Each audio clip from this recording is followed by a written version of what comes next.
श्री महाप्रज्ञ गुरवे नमः।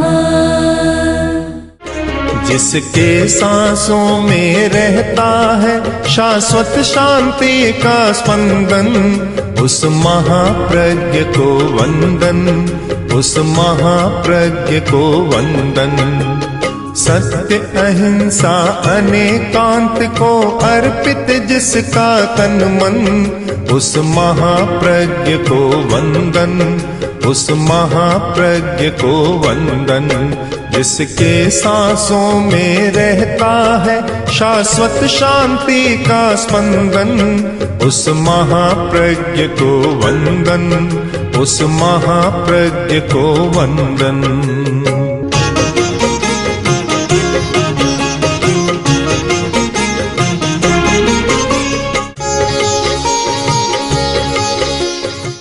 नमो अरहंताणं, नमो अरहंताणं, नमो अरहंताणं। अनेक परंपराएं होती है। एक परंपरा साहित्य की परंपरा और संत साहित्य की परंपरा। संतों की एक कोटि अलग रही है, संप्रदाय अलग रहे हैं, किंतु संतों का एक अलग रूप रहा है। कबीर, सूरदास, तुलसी, मीरा, जायस आदि आदि अनेक हुए हैं, जिन्हें कोई किसी संप्रदाय में नहीं बांधा जा सकता। स्वतंत्र चिंतन, स्वतंत्र विचार और अनुभूतिपूर्ण विचार, मैं उस विचार को बहुत महत्व देता हूँ जो अनुभव के बाद बाहर आता है। एक वह विचार होता है जो केवल मस्तिष्कीय व्यायाम होता है और जिसका प्रकोष्ठ अलग है। हमारे मस्तिष्क में बहुत प्रकोष्ठ है। विचार का, चिंतन का प्रकोष्ठ अलग है, अनुभव का प्रकोष्ठ अलग है। हजारों हजारों, लाखों लाखों प्रकोष्ठ और हजारों हजारों न्यूरॉन के कनेक्शंस हैं और कितनी विविधाएं बनती है। उन विविधाओं में हम देखें तो एक अनुभव का प्रकोष्ठ स्वतंत्र प्रकार का है, जहाँ कोरा विचार नहीं, केवल स्मृति, कल्पना के आधार पर उपजने वाला विचार नहीं।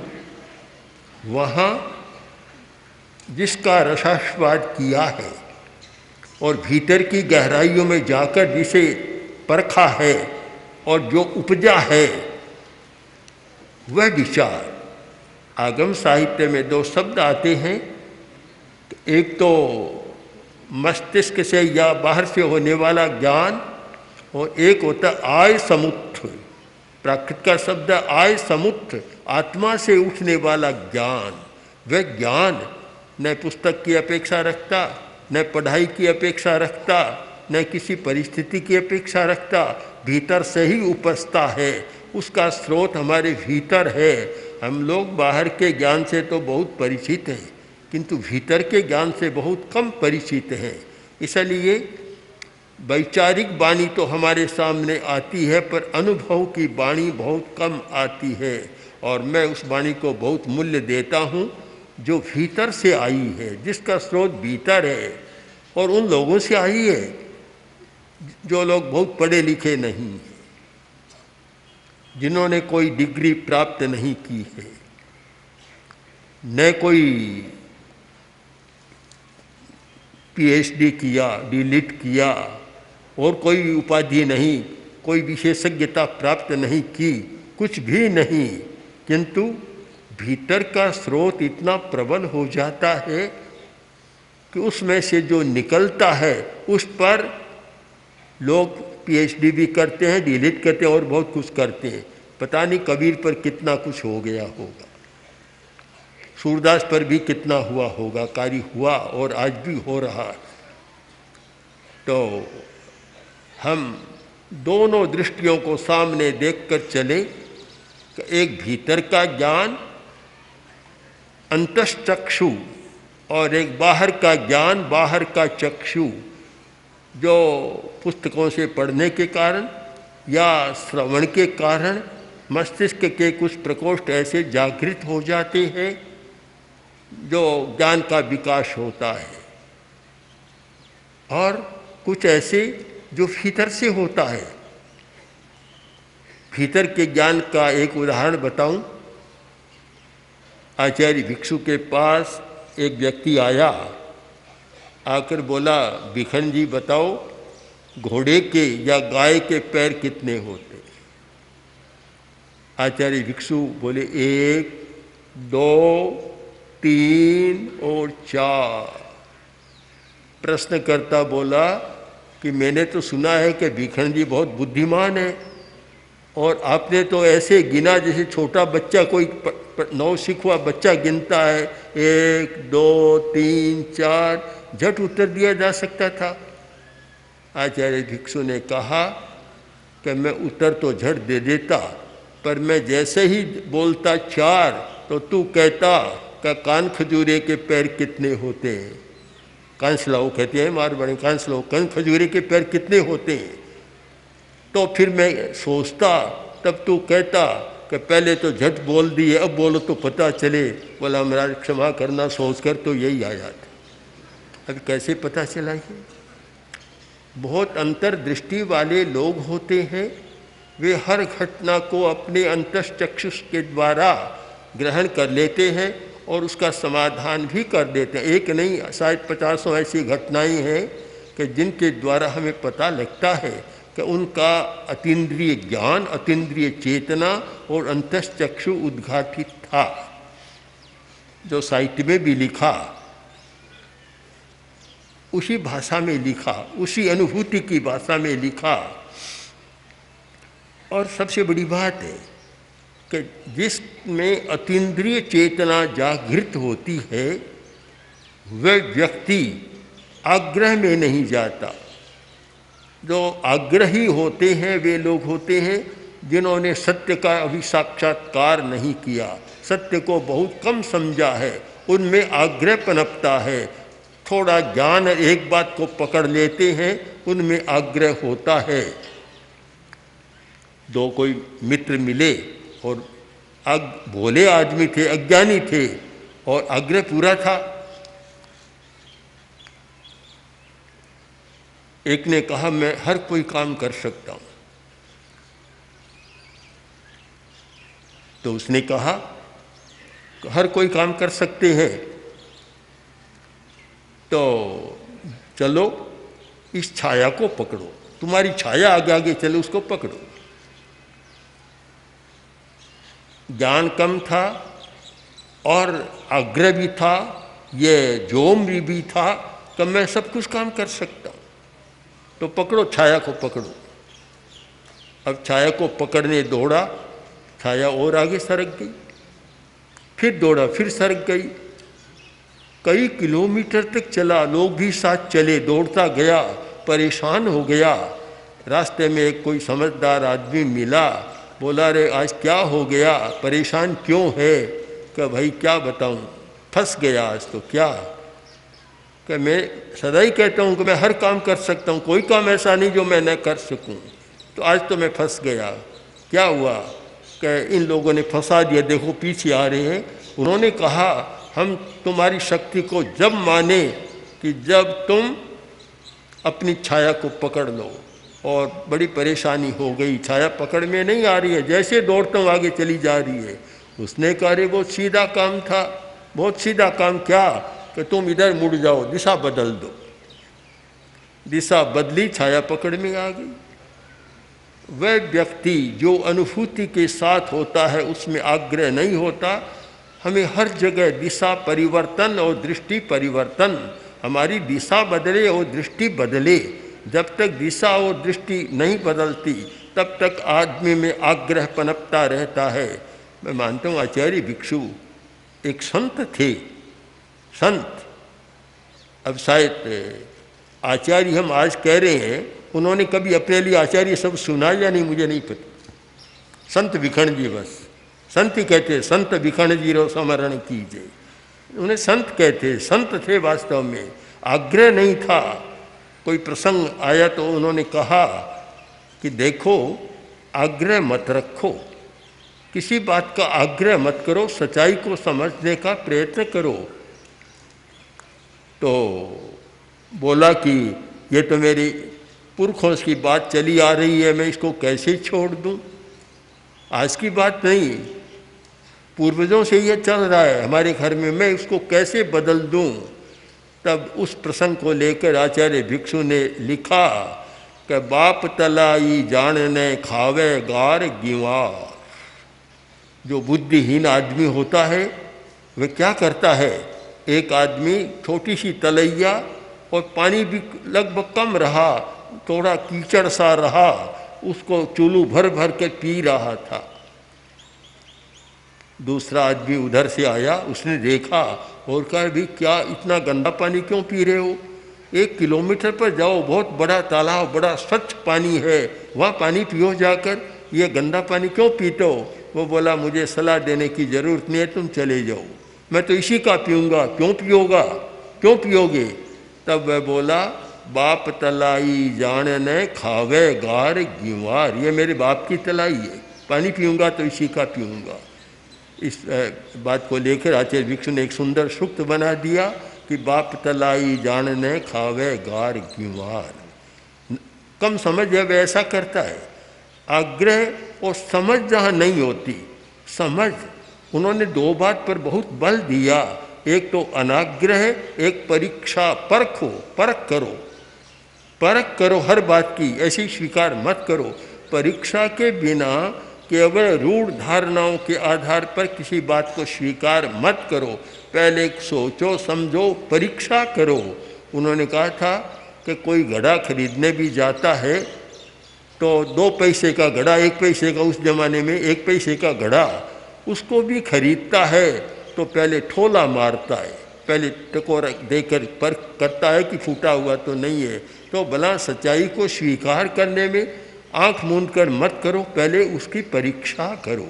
परीक्षा, और परीक्षा पर बहुत दिया, क्योंकि जब तक आदमी परीक्षा नहीं कर लेता तब तक वह बात समझ में नहीं आती। बहुत लोग परीक्षा करते नहीं, पूरी बात को समझते नहीं, ऐसे ही रह जाते हैं। सास ने बहू से कहा बहू जाओ और आज पीपल की पूजा करनी है, पीपल ले आ। पूरी बात को समझी नहीं। जब तक सम्यक ग्रहण नहीं होता तो न सम्यक इहा, न अवाय, न धारणा, अगला सारा क्रम गलत हो जाता है। सबसे पहले है अवग्रहण। जब हम प्रथम अनुपात में जब जिसको ग्रहण करें वह हमारा सम्यक हो तो आगे का सारा क्रम ठीक चलता है। जिसका अवग्रह ही ठीक नहीं है तो फिर आगे का सारा क्रम गलत हो जाता है। भोली थी, पूरी बात समझी नहीं, गई और हाथ में मोटा रस्सा ले जाकर और पीपल को रस्से से बांधा, बांध कर बोली पीपल चलो मेरी सास बुला रही। खूब जोर लगाया तो भी पीपल तो नहीं चल रहा है।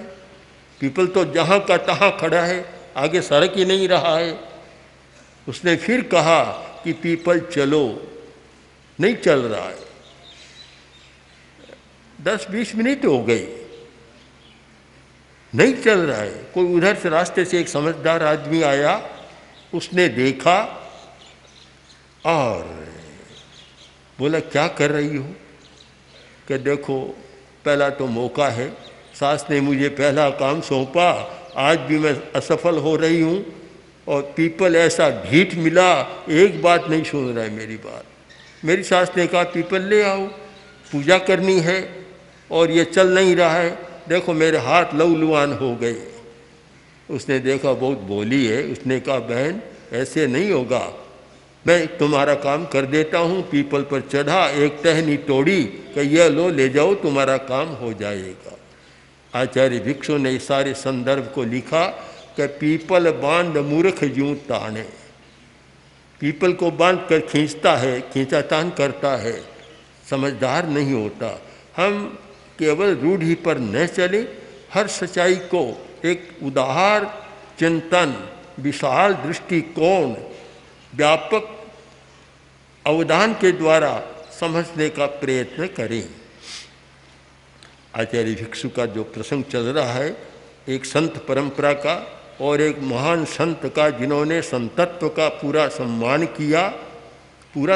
किया और जिन्होंने जो लिखा, कहीं तो कबीर की वाणी आ जाती है, कभी सूरदास की आती है, अनेक संतों की वाणियाँ उनकी वाणी में समाहित हो जाती है। क्रांत स्वर, क्रांत दृष्टा थे, क्रांत स्वर था। जब उन्होंने देखा कि वर्तमान में क्या हो रहा है, कि साधु जीवन की जो मर्यादाएं हैं, सीमाएं हैं, उनका भी थोड़ा अतिक्रमण हो रहा है और ऐसे साधु भी आ रहे हैं जिनमें वैराग तो कम है और द्वेष ज़्यादा बढ़ रहा है। उस सारी स्थिति का चित्रण करते हुए उन्होंने लिखा कि वैराग घट्यो ने बेस बढ़ियो, हाथीरो भार गधा लदियो, गधा थकिया बेस दियो राड़ो, एवा बेसधारी पंचम काल। वैराग तो घटा है और बेस बढ़ गया। अनेक क्रांत दृष्टियाँ और क्रांत चिंतन उनकी वाणी में हमें प्राप्त होते हैं। मैं मानता हूँ कि आचार्य भिक्षु को किसी संप्रदाय की दृष्टि से नहीं, एक व्यापक संदर्भ में एक महान साहित्यकार, महान चिंतक, महान दूरदृष्टा इस रूप में देखा जाना चाहिए। मैंने तो स्वयं देखा कि जब जब दुनिया भर के विद्वान आए, संपर्क में आए, उनके साहित्य को देखा, पढ़ा, चिंतन को पढ़ा, तो उनकी ऐसी अनुभूति रही कि वह सामने नहीं आया उनका। महात्मा गांधी के जीवन काल में जो एक सबसे बड़ा उनका अवदान माना जा सकता वह था साधन शुद्धि का विचार। एक और साम्यवाद की राजनीतिक प्रणाली थी कि जहाँ आवश्यकता होने पर हिंसा को भी मान्य किया गया था और साधन शुद्धि के विचार को नकारा गया था। दूसरी ओर महात्मा गांधी ने साधन शुद्धि के विचार को प्राथमिकता दी कि अगर उन्होंने साफ साफ कहा कि अगर हिंसा से स्वतंत्रता मिलती है तो भी मुझे मान्य नहीं है, उसका साधन शुद्ध होना चाहिए और शुद्ध साधन को मान्यता नहीं दी। अब हम खोज करें कि साधन शुद्धि के विचार पर हमारी वैचारिक परंपरा में 2500-3000 वर्ष की जो विचार की परंपरा चल रही है, उसमें हम ऐतिहासिक दृष्टि से खोज करें, क्रोनोलॉजिकल व्यू पॉइंट से भी देखें कि सबसे पहले साधन शुद्धि पर अधिकतम स्पष्ट विचार किसने किया, तो नाम आएगा आचार्य भिक्षु का, जिन्होंने साधन शुद्धि पर इतना विस्तार से लिखा कि जिसका साधन शुद्ध नहीं है वह साध्य भी अच्छा नहीं हो सकता। साध्य अच्छा है पर साधन गलत है तो वह हो नहीं सकता।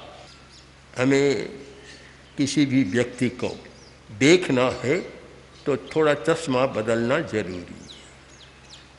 हम एक व्यापक उपनेत्र लगा कर देखें, रंग विहीन चश्मा ऐसा कोई लगाए जिससे कोई रंग न आए। इसका कारण मैं आचार्य भिक्षु के दर्शन के आधार पर भी कहूँ कि कोई भी संप्रदाय चाहे भारत का हो, भारत के बाहर का हो, उसमें महान आदमी पैदा, महान साधक और महान संत पैदा हो सकता है। उन्होंने जब एक व्यापक दृष्टिकोण दिया कि धर्म कोई संप्रदाय से बंधा हुआ नहीं है, भगवान महावीर की वाणी को पुनर्जागृत किया कि धर्म और संप्रदाय एक नहीं है, धर्म अलग है, संप्रदाय अलग है। इस आधार पर हम देखें तो फिर हमारा दुख किसी संप्रदाय के प्रति न घृणा का भाव, न नफरत का भाव, न अन्यथा भाव होता। हर संप्रदाय में महान व्यक्ति पैदा हो सकता है, हर भूखंड में हो सकता है, हर देश और काल में हो सकता है। हम किसी को बांधे नहीं। मैं जब अहमदाबाद में था और राष्ट्रपति आए, बातचीत हो रही थी तो मैंने कहा, आचार्य तुलसी कहा करते थे कि धर्म और संप्रदाय एक नहीं है, धर्म का स्थान पहला, संप्रदाय का स्थान नंबर 2 पर है। ये बात सुनकर वे बहुत खुश हुए। और फिर मैंने कहा कि मैं आज इस बात को बदल कर कहना चाहता हूँ कि राष्ट्र और पार्टी एक नहीं, दल एक नहीं है। राष्ट्र का स्थान पहला और दलों का स्थान दूसरे नंबर पर होना चाहिए। राष्ट्रपति एकदम जैसे खड़े हो गए, बोले कि आपके पास जो भी राजनेता है सबको ये बात तो आप बता ही दें, कभी राष्ट्र का स्थान पहला है और दल का स्थान, पार्टी का स्थान दूसरा है। मैं मानता हूँ हमारा इतना उदार व्यापक दृष्टिकोण बन जाए कि हम धर्म और संप्रदाय को एक न माने, क्योंकि ज़्यादा लोग सांप्रदायिक भावना से रूढ़ होते हैं, जकड़ होती है, पकड़ होती है। हम सच्चाई को देखने का कम प्रयत्न करते हैं। संतत्व को सीमा में मत बांधो। मैं बहुत बार कहता हूँ, मैंने अपने जीवन में एक सन्यासी को, एक वेदांती सन्यासी को देखा, विद्यारण्य जी, जो महान विद्वान थे और हिंदुस्तान के महान गणितज्ञ, कलकत्ता यूनिवर्सिटी के प्रोफेसर गणित के, और एशिया के 21 व्यक्ति गणित विशेषज्ञ चुने गए, शायद 13 व्यक्ति 11, उनमें एक वे थे जिन्होंने हिंदू गणित पर बहुत लिखा। बाद में सन्यासी बने विद्यारण्य जी। मैं कह सकता हूँ कि उनके प्रति इतना आदर का भाव है कि मैं बहुत बार ऐसा सन्यासी मैंने अपने जीवन में कम देखा। इतना संन्यासत्व उनके जीवन में था। तो इसलिए हम जहाँ संत की बात करें वहाँ संप्रदाय को जरा अलग कर दें, वह अपने स्थान पर रख दें, किंतु इतने उदार और महान व्यक्ति हर जगह हो सकते हैं। और ये उदारता का दृष्टिकोण आचार्य भिक्षु ने दिया है। ओम श्री महाप्रज्ञ गुरवे नमः।